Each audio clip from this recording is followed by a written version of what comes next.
statement Pak Mahfud yang mengatakan bahwa Papua disclaimer.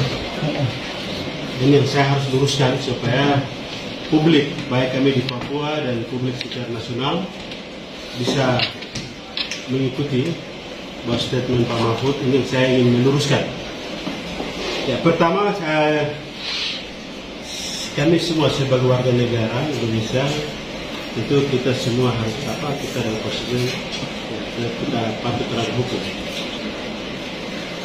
Terkait hari ini yang dapat kami sampaikan, saya bertindak sebagai pimpinan DPR karena terkait dengan statement Bapak Menko Polhukam bahwa di Provinsi Papua dari hasil pemeriksaan BPK bahwa hampir terus terjadi disclaimer. Terjadi disclaimer dari mulai tahun 2016 kalau tidak salah ya, 2017 jadi ada waktu bisa klarifikasi bahwa posisi Papua selalu dalam disclaimer dan tidak bisa diaudit oleh BPK. Ini saya harus perlu luruskan. Pertama bahwa sejak Pak Lukas NMB dilantik sebagai Gubernur Papua 2013-2014 mulai, posisi pemerintah Provinsi Papua mulai dari hasil pemeriksaan dari tahun 2014 sampai hari ini yang terakhir 2020 itu kami terima, saya sebagai pimpinan DPR menerima di dalam ruang sidang paripurna bahwa Papua tidak pernah disclaimer, tidak ada itu.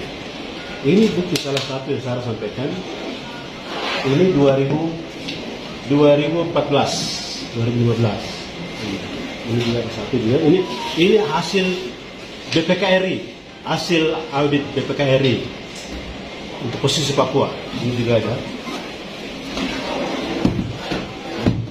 Masih ada juga beberapa. Ini bisa dicek di Google waktu itu bahwa Papua itu sudah 7 kali mendapat status WTP dan itu tidak pernah disclaimer. Jadi kalau Pak Mahfud mengatakan bahwa Papua itu pimpinan Gubernur Papua Lokal selalu disclaimer, saya pikir itu clear dan itu salah. Karena kami sebagai pimpinan DPR, pimpinan lembaga, ya, menerima resmi dalam sidang paripurna yang diikuti oleh seluruh publik. Karena itu diserahkan dalam sidang paripurna yang langsung disiarkan langsung. Sampai terakhir kemarin itu masih posisi WTP. Artinya sudah 7 kali itu status keuangan pemeriksaan hasil pemeriksaan BPKRI, BPK itu posisi Papua adalah wajar tanpa penyesalan. Ini prestasi yang luar biasa kami lihat. Jadi kalau ada kalimat disclaimer, saya pikir itu dari yang mana, tahun berapa ada disclaimer.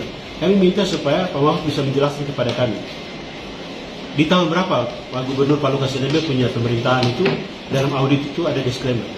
Tidak ada disclaimer. WTP mulai dari 2014 sampai 2021 kemarin hasilnya masih posisi WTP. Ini saya harus luruskan.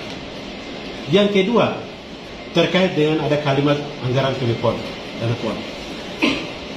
Sampai hari ini, kami PB-PON itu belum diaudit, belum diperiksa. Bagaimana sudah ada kesimpulan oleh Pak Menko Polhukam bahwa ada penyalahgunaan dana PB-PON. Terus kapan kami diaudit? Kan hasil audit itu yang bisa menunjukkan bahwa ada terjadi penyalahgunaan anggaran dalam PB-PON. Sampai hari ini saya sebagai ketua harian itu saya belum pernah diperiksa. Memang proses pemeriksaan sedang berjalan, kelengkapan dokumen-dokumen sedang berjalan sampai hari ini. Nah, kita belum sampai ke sana, tapi kenapa kami sudah ada satu kesimpulan bahwa dana PB-PON disalahgunakan oleh Gubernur Lukas NMB? Ini dua hal yang kami lihat yang sangat menggelitik. Kami lihat pernyataan seorang Menteri Menko Polhukam. Yang ketiga terkait bahwa anggaran operasional pimpinan di Papua. Perlu kami sampaikan kepada publik, pada rakyat Papua dan seluruh pada publik nasional. APBD yang kita sahkan, ya, itu APBD yang disahkan oleh pemerintah dan DPR, resmi disahkan dalam sidang paripurna. Bahwa operasional gubernur sekian, wakil gubernur sekian, itu disahkan dalam sidang paripurna dan itu resmi. Itu buku APBD. Kalau memang di situ dianggap lebih, ingat APBD itu kita sahkan sidang paripurna, tidak langsung jalan, tidak langsung digunakan. Kami bawa, terakhir adalah Mendagri, Dirjen Keuangan di Oda yang akan melihatnya kembali, mengevaluasi lagi revisinya terakhir mereka. Apa ini masuk akal atau tidak, ini sesuai dengan aturan atau tidak. Kewenangan dari Kementerian Negeri. Mereka harus, kalau tidak sesuai dicoret. Kalau sudah dicoret, kami harus ikuti. Dan itu terjadi selama ini. Hal-hal yang tidak disetujui oleh pemerintah pusat dalam Kementerian Negeri, maka APBD itu bisa kami rubah. Artinya dalam rubah dalam arti bahwa tidak bisa kita anggarkan. Itu jelas ada evaluasi yang dilakukan oleh Kementerian Negeri. Jadi kalau hari ini bilang bahwa operasional, ya benar, kepala daerah memang operasional kita itu membesar. Karena banyak kebijakan yang beliau akan lakukan bila menjalankan pemerintahan.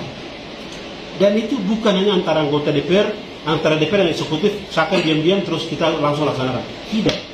Kami bawa ke pemerintah pusat dalam hal ini Kementerian Negeri. Dia mengevaluasi kembali semua itu. Ini memenuhi syarat, ini bisa, ini tidak. Itu kan terakhir ada di Kementerian Negeri. Nah ini saya harus luruskan ini.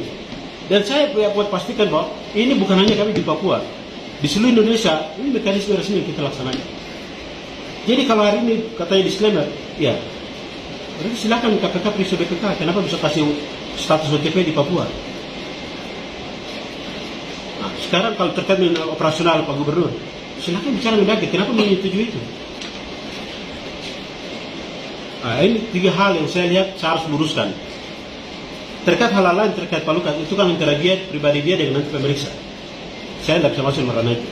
Tapi saya hari ini berbicara sebagai pimpinan DPR karena semua pemeriksaan itu diserahkan dalam ruang sidang paripurna dan itu dihadiri oleh semua anggota DPR dan dipublikasikan secara umum semua publik di Papua ini tahu, bahkan di luar. Nah ini yang saya harus sampaikan kepada publik bahwa terkait dengan status disclaimer sangat-sangat tidak benar.